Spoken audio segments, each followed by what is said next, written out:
शुरुआत हमने स्टार्ट करी सैनिटाइजेशन से।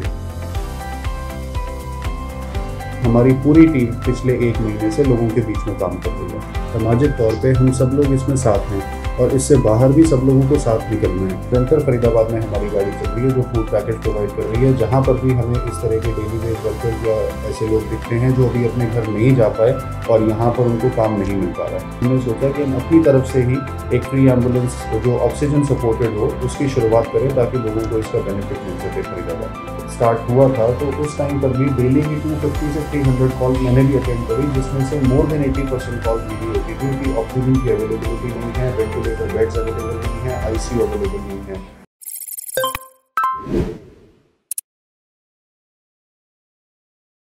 नमस्कार, आप देख रहे हैं पहचान फरीदाबाद और मैं हूं आप सभी के साथ दीपिका। जैसा कि आप सभी को पता है, एक ऐसी बीमारी जिसने दस्तक दी पूरे देश में।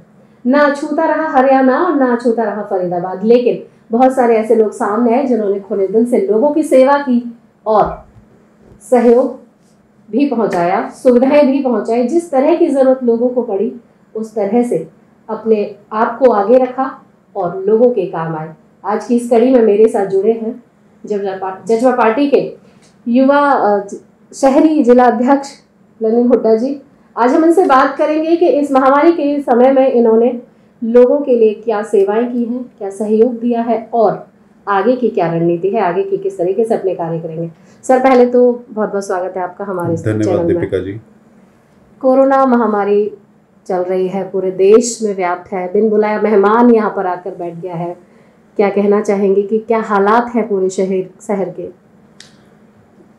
ये समय ऐसा है, यहाँ पर हालात तो सबके सामने ही हैं और जिस तरह का ये कोरोना वायरस का जो काल शुरू हुआ है, मुझे ऐसा लगता है कि एज अ सोसाइटी, सामाजिक तौर पे हम सब लोग इसमें साथ हैं और इससे बाहर भी सब लोगों को साथ निकलना है। तो irrespective of politics, irrespective of कि कोई राजनीतिक दल के, किसी भी तरह की राजनीति के, सबको अपनी तरफ से कुछ एफर्ट ज़रूर डालने चाहिए कि किसी तरीके से समाज की मदद हो सके उसमें।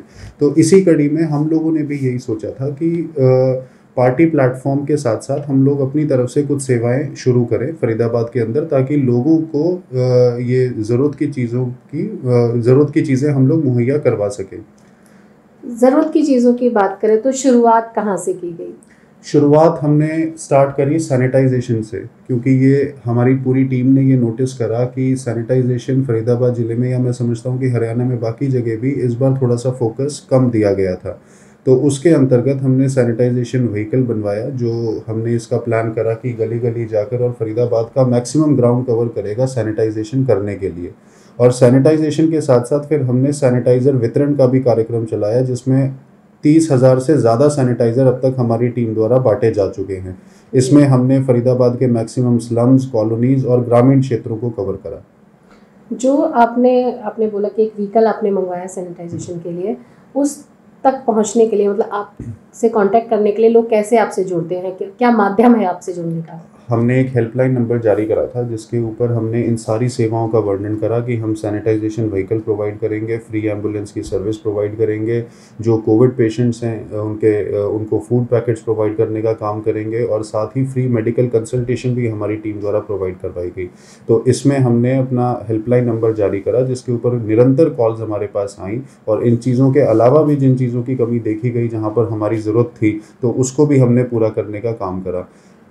हेल्पलाइन नंबर के अलावा भी जो हमारी टीम के जो पर्सनल नंबर्स थे, उन पर भी निरंतर कॉल्स आती रही और हमारी पूरी टीम पिछले 1 महीने से लोगों के बीच में काम कर रही है। जिन नंबर्स की बात की जा रही है वो नंबर्स आपको स्क्रीन पर दिख रहे हैं।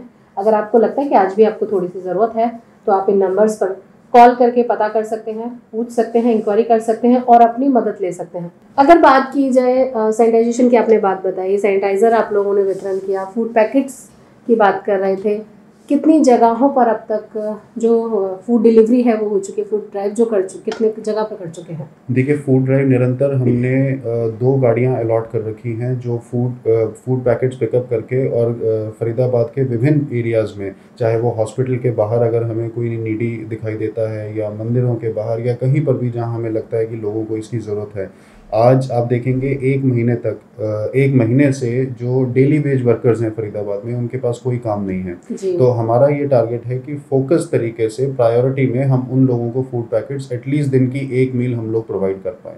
तो उस तरीके से निरंतर फरीदाबाद में हमारी गाड़ी चल रही है जो फूड पैकेट प्रोवाइड कर रही है। जहाँ पर भी हमें इस तरह के डेली वेज वर्कर्स या ऐसे लोग दिखते हैं जो अभी अपने घर नहीं जा पाए और यहाँ पर उनको काम नहीं मिल पा रहा है। क्या उन लोगों के लिए भी सुविधाएं दी गई हैं, जैसे कि एक परिवार है, पूरा होम क्वारंटीन है, खाना नहीं बना सकते हैं, घरों में दिक्कत है, मतलब बीमार है सभी, तो क्या वहाँ पर फूड प्रोवाइड किया गया है? बिल्कुल, हमारे पास जिस किसी की भी कॉल आ रही है और जहाँ जहाँ तक हम सक्षम हैं देने के लिए, वहाँ वहाँ तक हम अपनी ये सारी सेवाएं हमारी टीम प्रोवाइड करवा रही है। एम्बुलेंस की बात की जा रही थी, वो क्या सेवा है, आप लोगों ने किस तरीके से शुरू की है? एम्बुलेंस का हमें नहीं लगता था कि एम्बुलेंस की रिक्वायरमेंट पड़ेगी, इसलिए हमने उसको लेटर स्टेजेस में शुरू करा। जिस तरीके से हमारे पास कॉल्स आनी शुरू हुई, सैनिटाइजेशन व्हीकल चल रहा था, सैनिटाइज़र बट रहे थे, फूड पैकेट्स जा रहे थे, तो बहुत सी कॉल्स हमारे हेल्पलाइन नंबर पर ऐसी आई कि एम्बुलेंस ज़्यादा चार्ज कर रही हैं, एम्बुलेंस मिलने में प्रॉब्लम हो रही है। तो और ये ज़्यादातर जो कॉल्स थी ये जो स्लम एरियाज़ थे, कॉलोनीज़ थी, ग्रामीण एरिया थे, वहाँ पर आ रही थी। सेक्टर्स में आई थिंक कि मोर और लेस लोग अफोर्ड कर लेते हैं कोई भी सर्विस अगर उन्हें चाहिए होती है। दिक्कत आती है जहाँ लोग आर्थिक तौर पे थोड़े कमज़ोर हैं और वहाँ पर इस तरह से जब किसी भी चीज़ के या किसी भी सर्विस के रेट एक लिमिट से ज़्यादा बढ़ जाते हैं तो एक प्रॉब्लम खड़ी हो जाती है। तो इसको मद्देनज़र रखते हुए और जो कॉल्स हमारे पास डेली की आ रही थी, तो हमने सोचा कि हम अपनी तरफ से ही एक फ्री एम्बुलेंस जो ऑक्सीजन सपोर्टेड हो उसकी शुरुआत करें ताकि लोगों को इसका बेनिफिट मिल सके फरीदाबाद में। पूर्णतया निःशुल्क है ये? निःशुल्क है, बिल्कुल फ्री ऑफ कॉस्ट है। अभी तक, जैसे अभी रिसेंटली आपने सेवा शुरू की है, तो कुछ पेशेंट्स को हेल्प मिली है इससे? हमने कल ही ये सेवा शुरू करी है और आज सुबह भी हमारे पास जो कॉल्स आई उसके लिए हमारी एम्बुलेंस ऑलरेडी उनको सर्विस देने के लिए गई हुई है। जो हमारा सैनिटाइजेशन व्हीकल है वो भी रोज़ाना उसका शेड्यूल रहता है कि आज इन 3 जगहों पे या 4 जगहों पे जहाँ से भी हमारे पास कॉल्स होती हैं वहाँ पर जाना है। और पार्टी की भी जो हमारी टीम है उनके भी जो लोग हैं आगे जो उनके मिलने वाले हैं, उनके नेटवर्क में हैं, उनसे भी निरंतर जो हमारे पास फीडबैक आता है कि कहीं पर गाड़ी भेजनी है या कहीं एम्बुलेंस की ज़रूरत है, तो वो भी हम रेगुलर बेसिस पे हमारा काम चल रहा है। अभी तक सैनिटाइजेशन की बात करें तो कितनी जगहों पर सैनिटाइजेशन हो चुका होगा, और वो कैसे सेलेक्ट किया जाता है कि इन जगहों पर किया जा रहा है? देखिए, जगह तो हमने फरीदाबाद का तकरीबन मेरे ख्याल से कॉलोनीज़ हमने कवर कर ली हैं, जिसमें आप अगर ओल्ड फरीदाबाद से स्टार्ट हों तो Sant Nagar, Ramnagar, Krishna Nagar, Maillard colony, Indira Nagar, AC नगर और उसके बाद फिर भारत कॉलोनी, बसेलवा, ओल्ड की काफ़ी सारी कॉलोनीज़ हैं जो हमने कवर करी हैं। तो ये सारा एरिया, भारत कॉलोनी हो गई, ये सारा एरिया हम लोग कवर कर रहे हैं। जैसा आपने पूछा कि मापदंड क्या है कि कहाँ पर गाड़ी भेजनी है, तो एक तो हेल्पलाइन नंबर पर जो इंक्वायरीज आती हैं उसको हम लोग फ़िल्टर करते हैं, उनसे बात करते हैं, क्योंकि लिमिटेशन हमारे साथ थोड़ी सी ये है कि गाड़ी एक है और कॉल्स हमारे पास बहुत ज़्यादा आती हैं सैनिटाइजेशन को लेके। कई लोग कहते हैं कि हमारे घर में कोविड पेशेंट्स थे तो हमें पर्सनल घर को ही पूरा सैनिटाइज करवाना है, तो हमने ऐसी कॉल्स के ऊपर भी अपनी गाड़ी को भेजा है जहाँ सिर्फ एक घर के लिए हमने कहीं अगर ज़रूरत महसूस हुई तो गाड़ी भेजी है। तो पार्टी की टीम्स की तरफ से कि उनके एरियाज़ में भी जहाँ पर जिन कॉलोनीज़ में वो लोग हैं वो लोग उसको फिर मांग रखते हैं कि भाई आप यहाँ पर गाड़ी भेजिए। फिर हेल्पलाइन नंबर पे जो कॉल्स आती हैं वो अपना एरिया डिफाइन करके बताते हैं कि हम यहाँ से बोल रहे हैं, आप यहाँ गाड़ी भेजिए। तो इस तरीके से रोज़ का एक शेड्यूल तय होता है। युवा मोर्चा मंडल की तरफ से आप लोगों की कोई टीम गठित की गई है महामारी को, मतलब महामारी में कार्य करने के लिए? जी बिल्कुल, मैंने जैसे बताया कि हमने जो हेल्पलाइन नंबर स्टार्ट करा था उसको हमारी युवा जज्बा की पूरी टीम हैंडल कर रही है। जो भी क्वेरीज आती हैं वो पूरी टीम एक कलेक्टिव एफर्ट है। मैं अगर आज अकेला चाहूँ तो मैं इतनी सारी सर्विसेज और इतने सारे प्रोग्राम्स अकेला नहीं चला सकता। तो मैं इसका पूरा श्रेय अपनी यूथ टीम को देता हूँ जिन्होंने निरंतर 1 महीने तक फील्ड में रहे और लोगों के बीच में काम करा। क्या ग्रामीण एरिया में कभी जाना हुआ, वहाँ जाकर देखना हुआ कि क्या हालात हैं, कैसे अब और वहाँ पर अपनी सहयोग और सेवा दे सकते हैं? बिल्कुल, आज फरीदाबाद ज़िले में जो पृथला विधानसभा क्षेत्र के अंतर्गत एरिया आता है वो तकरीबन ग्रामीण है, 100% ही ग्रामीण है। तो वहाँ के कई गाँवों में हमारे सैनिटाइज़र्स भी गए, लोग भी संपर्क में आए, वहाँ पर सैनिटाइजेशन व्हीकल भी भेजे गए, वहाँ पर हमने मास्क भी डिस्ट्रीब्यूट करवाए और फूड पैकेट्स भी जा रहे हैं वहाँ से अगर कोई कॉल्स आती हैं तो हमने एज अ डिस्ट्रिक्ट जो जितने भी एरिया को हम कवर कर सकते हैं, हमारी टीम ने पूरी कोशिश करी है कि ज़्यादा से ज़्यादा ग्राउंड हम उन चीज़ों के लिए कवर करें। लॉकडाउन लगा हुआ है, लोग थोड़े से परेशान हैं क्योंकि बात करें व्यापारी एक वर्ग की, उसमें बहुत सारी दिक्कतें आ रही हैं। जजपा पार्टी की तरफ से ऐसे कौन से सहयोग होंगे, मैं पूरी पार्टी की बात करूंगी अगर हम फरीदाबाद के लिए, कि विस्तार बढ़ाएगी अपनी पार्टी का और उन लोगों को क्या मदद करेगी जो रोज़ खाने वाले, जो रोज़मर्रा कामगार लोग होते हैं, जो खाते और कमाते हैं। मैंने आपको बताया जैसे कि अभी एक ये प्रॉब्लम देखी गई कि जो डेली वेज वर्कर्स हैं वो फ़िलहाल अभी लॉकडाउन में उनको कहीं काम नहीं मिल रहा है, तो हम अपनी तरफ से उनको फूड पैकेट प्रोवाइड करवा रहे हैं।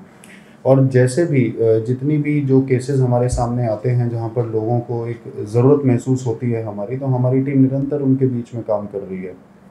आगे के क्या प्लान्स हैं, आगे किस तरीके से आप लोग और काम करेंगे, क्योंकि अभी तक ये अंदाज़ा नहीं लगाया जा सकता कि लॉकडाउन बढ़ेगा या ख़त्म किया जाएगा, क्योंकि आज 23 है, 24 तक की गाइडलाइन अभी तक हम सबके पास थी, लेकिन उसके आगे क्या होता है अभी इसके प्लान्स कुछ नहीं है। तो आप लोग क्या सोच कर चलते हैं? अभी 24 को जिस तरीके से सरकार की गाइडलाइंस आएंगी, उन्हीं गाइडलाइंस को मद्देनज़र रखते हुए हम अपना जो फ्यूचर कोर्स ऑफ एक्शन है प्लानिंग का, उसको हम लोग डिराइव करेंगे।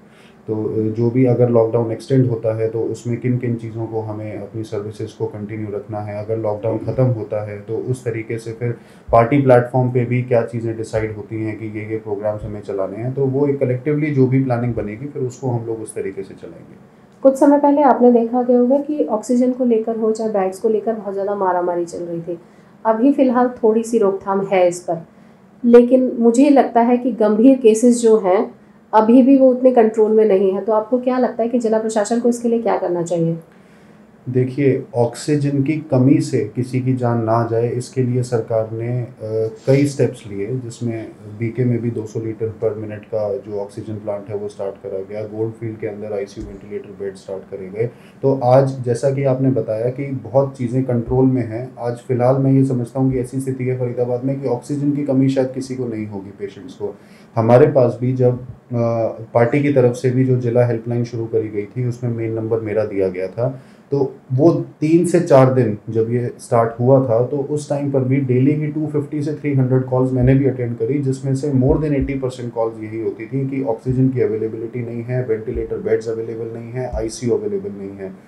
उस टाइम पर भी जितनी कोशिश हो सकती थी, चाहे हम दिन में 50 की मदद करें, 40 की मदद करें, उतनी हमारी टीम ने पूरी कोशिश करी कि हम लोगों को फेलिसिटेट करें। रेट्स बहुत ज़्यादा ऊपर चले गए थे, जो रेट्स फ्लक्चुएशन आ रहा था, तो सरकार ने एकदम उसके ऊपर अंकुश लगाया और रेट्स रेगुलराइज करे, उसको क्रिमिनलाइज करा। तो उसके बाद से स्थिति चेंज हुई है, काला बाजारी बंद हुई है। आज ऑक्सीजन की कमी तकरीबन मैं मानता हूं कि जिस तरह से ऐप शुरू करी गई, जिला प्रशासन द्वारा लिंक्स जारी करे गए, तो आज अगर लिंक के ऊपर कोई अपना ऑक्सीजन रजिस्टर करता है तो विद इन 24 आवर्स उसके घर पे सिलेंडर प्रोवाइड करवाया जाता है। तो बहुत सारी चीज़ें हैं जो कंट्रोल करी गई हैं। क्या आपको लगता है कि चाहे प्रशासन हो, चाहे सत्ताधारी पार्टी हो, चाहे कोई भी हो, कुछ होने के बाद एक्शन लेते हैं, पहले से तैयारियां पूरी नहीं की जाती हैं? क्योंकि अगर बात की जाए 3 वेव्स की, जो तीसरी वेव आने की बात की जा रही है कि हो सकता है वो आ सकती है, तो उसके लिए सरकार को कुछ पहले से तैयारियां करनी चाहिए। मैं समझता हूँ सरकार अपनी तरफ से जागरूक तो है ही, और इन चीज़ों को सीरियसली लेकर इन सारी चीज़ों के ऊपर काम भी चल रहा है।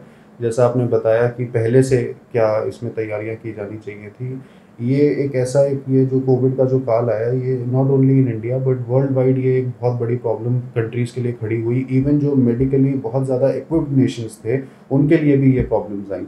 इंडिया ने काफ़ी हद तक इसको बहुत अच्छे से टैकल करा लॉकडाउन 1 के टाइम पे। लॉकडाउन 2 में जिस तरह से एक ये कम्युनिटी स्प्रेड स्टार्ट हुआ, हाँ थोड़ी सी चीज़ें और ज़्यादा हम लोग बेहतर कर सकते थे, पहले से और जागरूक हो सकते थे, लेकिन मैं समझता हूँ कि केवल सरकार के ऊपर किसी चीज़ को डालना एक सॉल्यूशन नहीं होता।